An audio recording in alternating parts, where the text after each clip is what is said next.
Saludos cordiales, muchachos.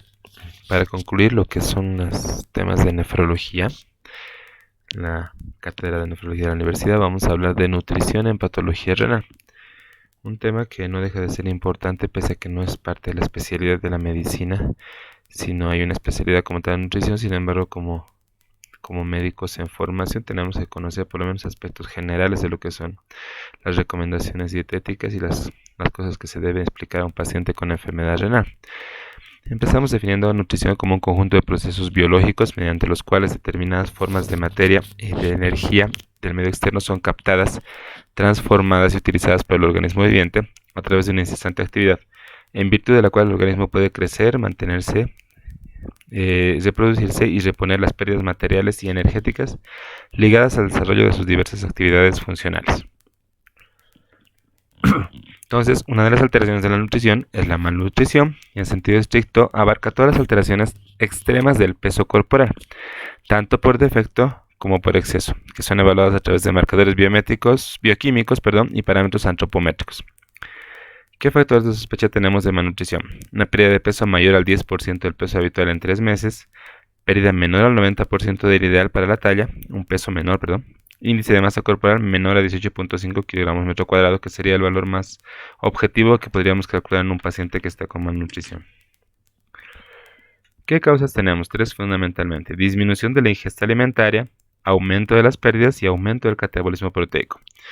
La disminución de la ingesta alimentaria se puede deber a restricciones dietéticas excesivas, retraso en el vaciamiento gástrico y diarrea, patologías médicas asociadas, enfermedades y hospitalizaciones intercurrentes, disminución de la ingesta alimentaria a los días de hemodiálisis, fármacos causantes de dispepsia, como son los quelantes de fósforo, principalmente los tipos cálcicos, el hierro, supresión de la ingesta oral por la absorción de glucosa de la solución de diálisis peritoneal, una diálisis inadecuada, restricciones económicas, o sea, el factor socioeconómico también juega un papel importante, la depresión, alteraciones del sentido del gusto que se presentan en el síndrome urémico, aumento de las pérdidas, por ejemplo, pérdidas gastrointestinales de sangre, pérdidas intradiálisis, donde podemos perder de 6 a 8 gramos de aminoácidos en hemodiálisis por sesión y de 8 a 10 gramos de proteínas al día en la diálisis peritoneal, por ejemplo.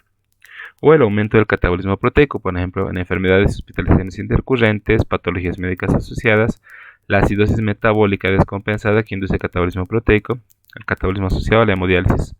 Hecho controvertido, sin embargo, que hay literatura que respalda esta teoría. Disfunción del eje endocrino, hormona de crecimiento, factor de crecimiento similar a la insulina y efectos catabólicos de otras hormonas relacionadas con la enfermedad renal crónica, como son la hormona paratiroidea, cortisol y glucagón. ¿Qué índices bioquímicos y antropométricos son orientativos de malnutrición? Una albúmina menor a 4 gramos por litro es un indicador tardío y debemos tomar atención a valores de 3.5 a 4. Colesterol menor a 150, mayor relación con desnutrición energética. La transferrina menor a 200 miligramos de cilitro, modulada por reservas de hierro y eritropoyetina. El peso corporal menor al 80% respecto a valores normales para edad, sexo y talla. Parámetros antropométricos menor al 60% respecto a valores normales para edad, sexo y talla, a pesar de mantener la misma pauta de diálisis. El factor de crecimiento de insulina tipo 1 menor a 300 microgramos por litro. La disminución de nitrógeno ureico sérico, el PCR menor a 0.8 gramos kilogramo peso día, o una disminución del potasio y el fosfato como reactantes de fase aguda negativos. Una prealbúmina menor a 30 miligramos de cilitro, o inmunocompetencia, como ejemplo un estado de linfopenia con disminución de linfocitos T, o a su vez incremento de linfocitos B con disminución progresiva respecto a valores previos, también son indicadores bioquímicos de malnutrición, o disminución de la creatinina o proteína C reactiva como marcador de estado inflamatorio. Entonces, cuando hablamos de diálisis, debemos hablar de dosis estándar de diálisis más dieta relativamente libre. Menos del 10% pueden presentar un déficit nutricional importante, del 20 a 30 un déficit moderado y del 60 a 70% un estado nutricional aceptable. El sobrepeso se puede presentar hasta en un 30 a 40% de los casos y la obesidad hasta en un 10%. Hay mayor deficiencia en jóvenes, diabéticos tipo 1 y seniles, y el sobrepeso principalmente en añosos no diabéticos y diabéticos tipo 2. La obesidad también es frecuente en mujeres, de manera probablemente con factores hormonales también. Determinantes de la antropometría tenemos factores demográficos y metabólicos. Demográficos, por ejemplo, la edad avanzada, el sexo. y factores metabólicos, resistencia a la insulina, diabetes, sedentarismo, etc. El ajuste de la ingesta de nutrientes debe hacerse para alcanzar el peso ideal y buscar un gasto energético y actividad a través del gasto energético y la actividad física. ¿Qué parámetros bioquímicos son importantes? El BUM y PCR como un marcador agudo de ingesta proteica, además la hipoalbuminemia como un marcador tardío e inespecífico. Se debe buscar una intervención nutricional rápida y agresiva, evitando que el paciente llegue a un estado de desnutrición proteico-calórica o una inflamación crónica silente. Hay un síndrome bien conocido que se denomina síndrome MIX y el síndrome MIA, que aceleran el proceso aterosclerótico e incrementan la mortalidad cardiovascular. El síndrome MIA está relacionado con las iniciales de malnutrición, inflamación y aterosclerosis. Entonces, en aquellos pacientes que tengan esta combinación de eventos, hay un incremento de actividad de citoquinas, mayor estrés oxidativo, mayor estrés de carbonilo y mayor formación de toxinas urémicas que llevarán al paciente a un estado de malnutrición. Esto a su vez produce un estado de inflamación que en un paciente con predisposición puede llevar a un proceso de aterosclerosis y mayor mortalidad cardiovascular. Por lo tanto, esta combinación es una de las más estudiadas y la hipótesis que tiene más evidencia en relación a malnutrición. Y desnutrición es una deficiencia de marcadores bioquímicos y o antropométricos de las reservas de nutrientes o de composición corporal que engloba complicaciones a las que es susceptible un sujeto que padece un déficit de reservas calórico-proteicas. Es decir, un paciente que tiene desnutrición tiene un estado funcional del organismo comprometido.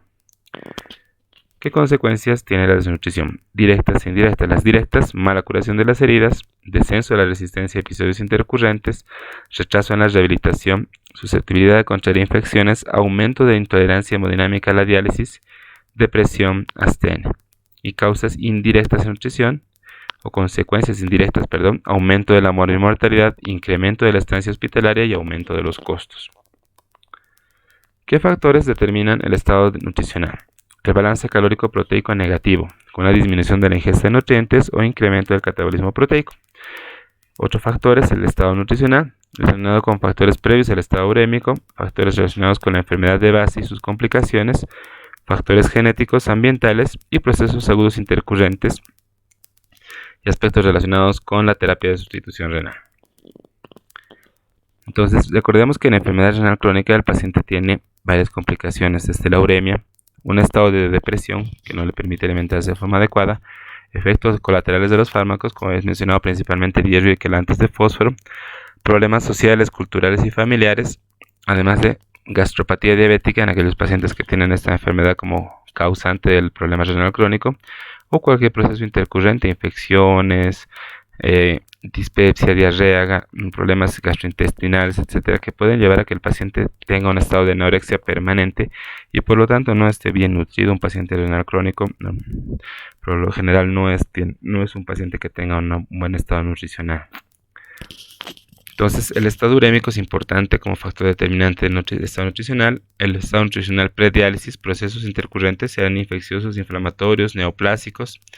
La acidosis, factores hormonales, como habíamos mencionado, la resistencia a la insulina, la PTH, la hormona de crecimiento, la leptina, la somatomedina C, cortisol, catecolaminas.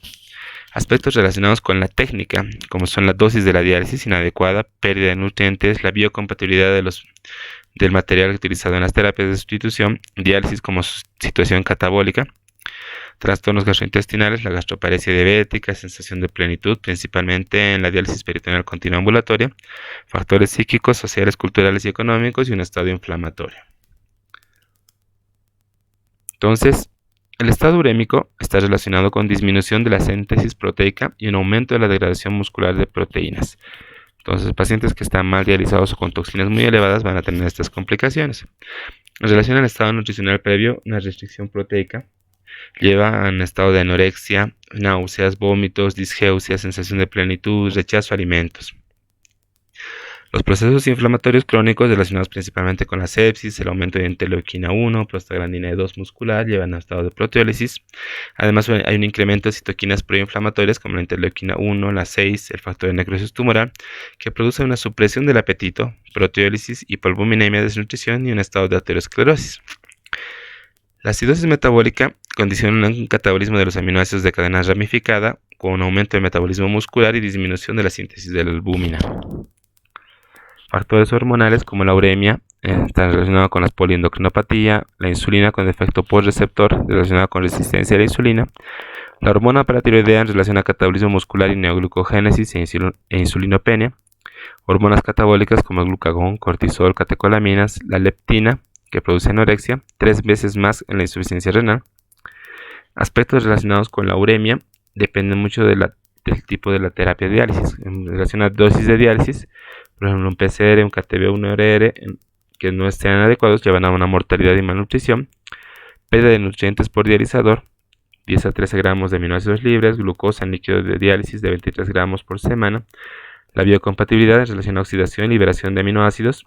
Trabajo de Litzen y colaboradores mostraban que una misma dosis de diálisis más diferentes membranas producían diferentes niveles de PCR, siendo más elevadas en aquellos que no tenían menos biocompatibilidad.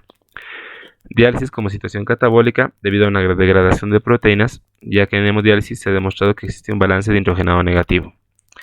Trastornos gastrointestinales asociados en estado de náusea y vómito relacionado con la uremia también, y gastroparesia debido a que restringimos gran cantidad de líquidos en estos pacientes y no tienen un movimiento intestinal adecuado. ¿Cómo valoramos el estado nutricional en nuestros pacientes crónicos? Podemos hacerlo a través de una encuesta dietética o determinación de parámetros bioquímicos. ¿Qué debemos incluir en una encuesta? ¿Qué tipo de alimentación tiene el paciente? ¿Cuál es su adherencia a la dieta prescrita? Valorar una observación subjetiva en pacientes obesos, correlación entre la ingesta proteica y el estado o nivel de la proteína C reactiva interdiálisis, el registro dietético donde se reporta componentes, cantidad y forma de preparación de los alimentos, y toma de fármacos relacionados con esta alteración, como ser antiácidos o hierro. En relación a parámetros bioquímicos, tenemos los niveles de albúmina, con un incremento de la mortalidad en hemodiálisis con albúminas menores a 4 gramos de decilitro. Es un indicador tardío e inespecífico de desnutrición, ya que está en relación a una reacción de fase aguda. La transferrina y ferritina, la transferrina normal o descendida, tiene una vida media más corta, de 8 días, y la ferritina nos habla de un estado de inflamación en el síndrome de Mix. La prealbúmina relaciona al aclaramiento renal disminuido de la uremia y una vida media corta, de 2 días. La proteína ligada al retinol, con una proteína de bajo peso molecular, un alto turnover y baja degradación, y el nitrógeno ureico sérico con una dosis estándar de diálisis relacionada a disminución del BUN y PCR, y episodios clínicos y complicaciones descritos en pacientes que tengan niveles elevados de nitrógeno ureico sérico. El fósforo y el potasio. El descenso está relacionado a déficit de la ingesta de nutrientes, una concentración de aminoácidos con descenso de aminoácidos esenciales de cadena ramificada. La complementemia, principalmente el C3, desciende ante déficit de proteínas. El factor de crecimiento de insulina tipo 1 o somatamidina C en valores menores a 300 miligramos litro está relacionado a los niveles en el área muscular del brazo, un colesterol bajo menor a 155 miligramos de decilitro, un estado de inmunocompetencia con linfocitos menor a 1500 células por microlitro que se deprimen en relación a la hipersensibilidad retardada. La proteína C reactiva elevada en estados inflamatorios agudos y crónicos nos indicaría un estado de desnutrición, resistencia a la eritropoyetina, enfermedad cerebrovascular y mortalidad en diálisis. En este trabajo Paradox nos hablan de los niveles de albúmina y PCR como predictores de la mortalidad, observando que a niveles más bajos de albúmina el riesgo de mortalidad era mucho mayor, y lo mismo pasaba a niveles más elevados de proteína C reactiva. Mientras más elevado el nivel de proteína C reactiva, mayor el riesgo de mortalidad en los pacientes con enfermedad renal crónica. Por lo tanto, la albúmina y el PCR son dos marcadores importantes de malnutrición y morbimortalidad en los pacientes con enfermedad renal crónica. Reservas energéticas y proteicas no en relación a cambios agudos. Debemos hacer una valoración nutricional subjetiva global, donde 6 observaciones subjetivas son importantes. En la historia clínica, la pérdida de peso reciente es importantísima, la anorexia y los vómitos como signos importantes, y en la observación, en el examen físico, lo que se valora será la atrofia muscular, presencia de edemas, que nos habla de un estado de hipoalbuminemia o desnutrición por acumulación de líquido en tercer espacio, y la determinación de la grasa subcutánea. ¿Qué parámetros podemos medir? El peso, la talla, los pliegues cutáneos, tríceps, bíceps, subescapular y abdominal, perímetros de cintura del brazo, cintura y el índice de cintura-cadera.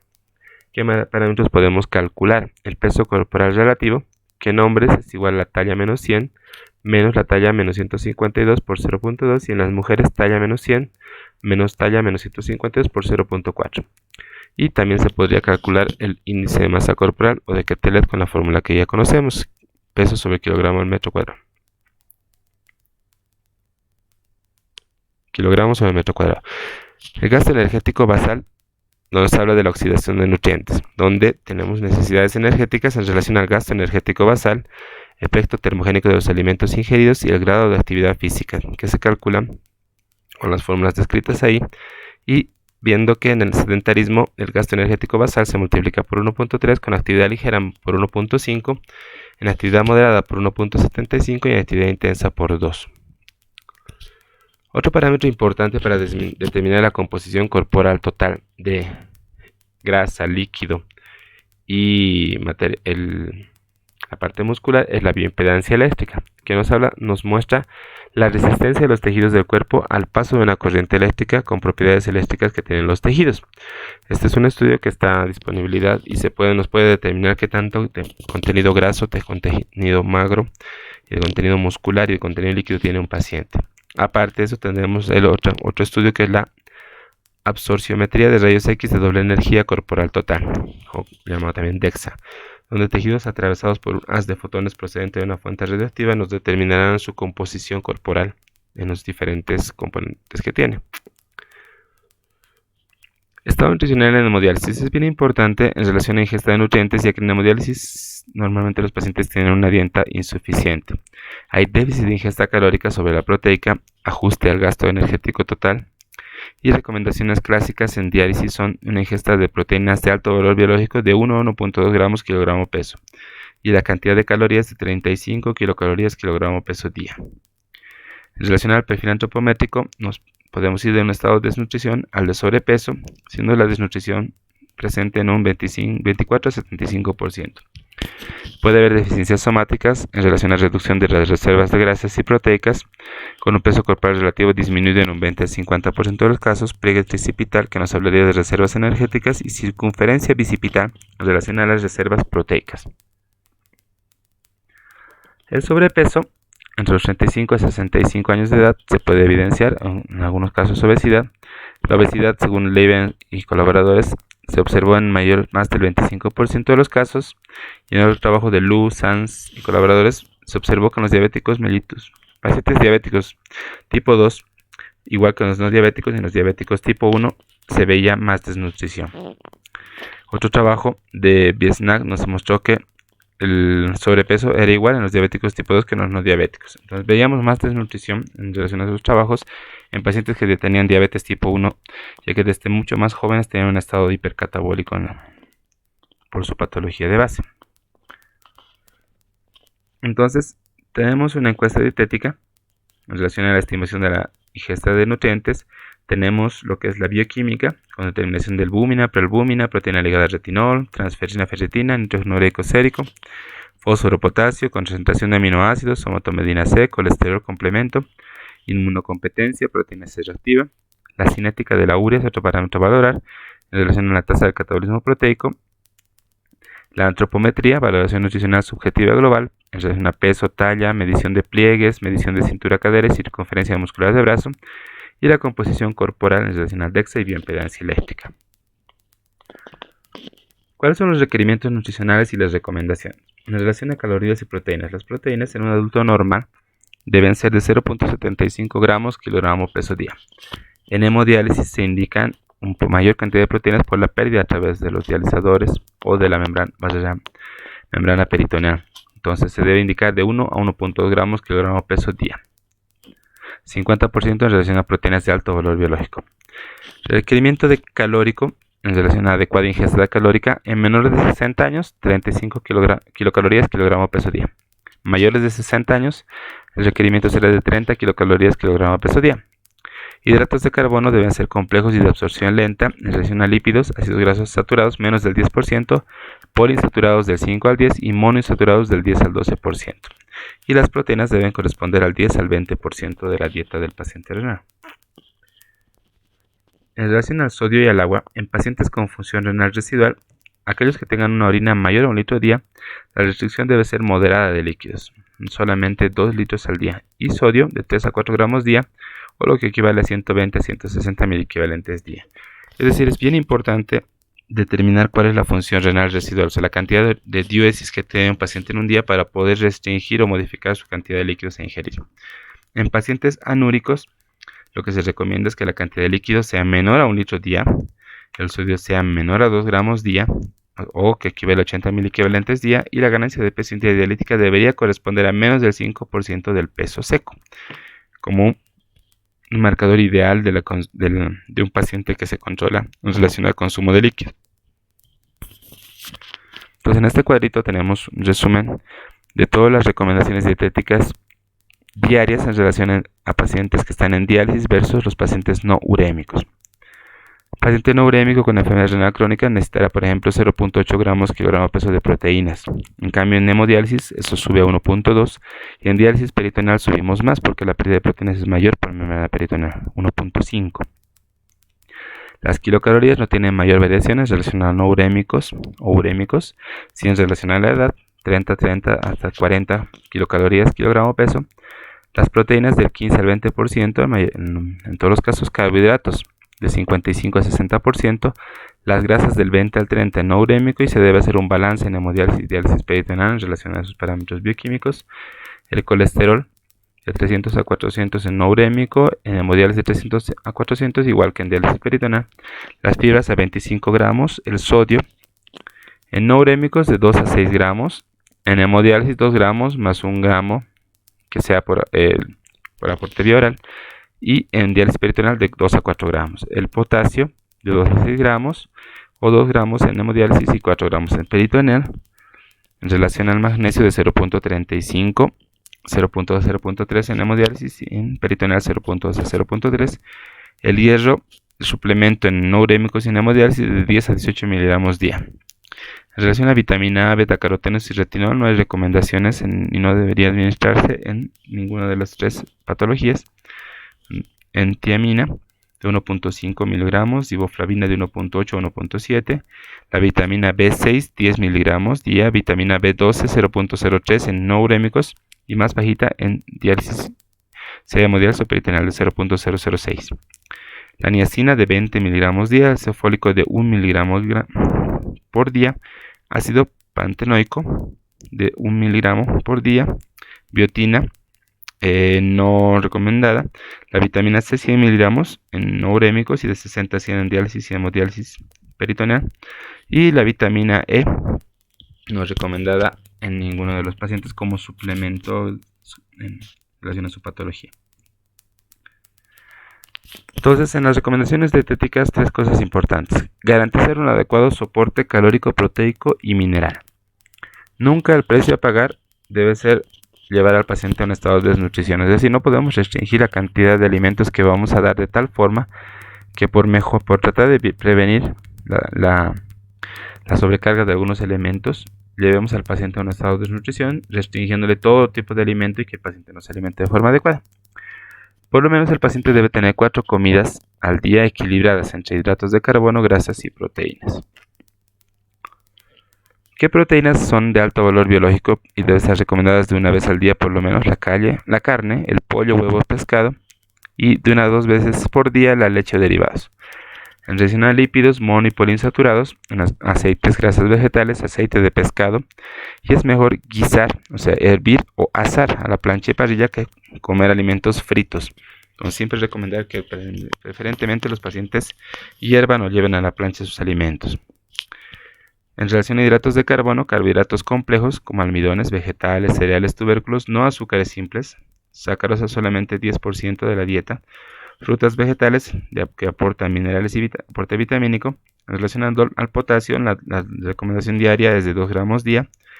Restringir tubérculos como la papa, boniato, nabos, verduras, hortalizas, legumbres como el tomate, la zanahoria. En relación a frutas, el plátano, higo, zumo de naranja, ciruela, fresa, aguacate. En pacientes que tengan hipercalemia se tienen que restringir estos alimentos. En relación al calcio y el magnesio, el calcio elemental no más de 2 gramos día y el magnesio no más de 200 miligramos día. El fósforo proporcional a las proteínas. las proteínas de 50 a 70, el fósforo de 800 a 1150 miligramos por día. Restricciones inaceptables, reducción de ingesta proteica en relación a quelantes. En población urémica, la dosis recomendada de fósforo es de 1 a 1.8 gramos día, y restricción en aquellos pacientes que tengan hiperfosfatemia de 0.6 a 1.2 gramos día. En pacientes con acidosis en diálisis con bicarbonato o ligantes cálcicos, el bicarbonato sódico se debe suplementar de 1 a 3 gramos por día. Oligoelementos, tenemos suplementos de hierro, mínimo 10 miligramos día. Vitaminas, en hemodiálisis hay pérdida de vitaminas hidrosolubles, principalmente la B y la C. Por lo tanto, se recomienda piridoxina, ácido fólico, vitamina B12, vitamina C, pero no mayores de 100 miligramos día porque condiciona mayor probabilidad de hacer oxalosis y la hiperhomocisteinemia como principal factor de riesgo cardiovascular en relación al déficit de ácido fólico, vitamina B6 y vitamina B2. La fibra en estos pacientes ayuda a prevenir el estreñimiento y además se facilita en dietas ricas en proteicas y potasio. La vitamina A está relacionada al incremento de los niveles de la proteína que une al retinol. En la diálisis no elimina la vitamina A, por lo tanto alteraciones del metabolismo de calcio y lípido probablemente estarían relacionadas con disminución de este nivel de vitamina. La vitamina D es relacionada al hiperparatiroidismo secundario. Se debe hacer un balance disminuyendo los niveles de PTH y evitando la hipercalcemia. La vitamina E, aumento de la supervivencia de los eritrocitos en los pacientes. La vitamina K, en relación a pacientes que tienen antibióticos que suprimen la formación de vitamina K. Suplementos de 7.5 miligramos semanal. Aparte de la dieta, como en muchas de las patologías que hemos ido viendo, es importante la recomendación del ejercicio.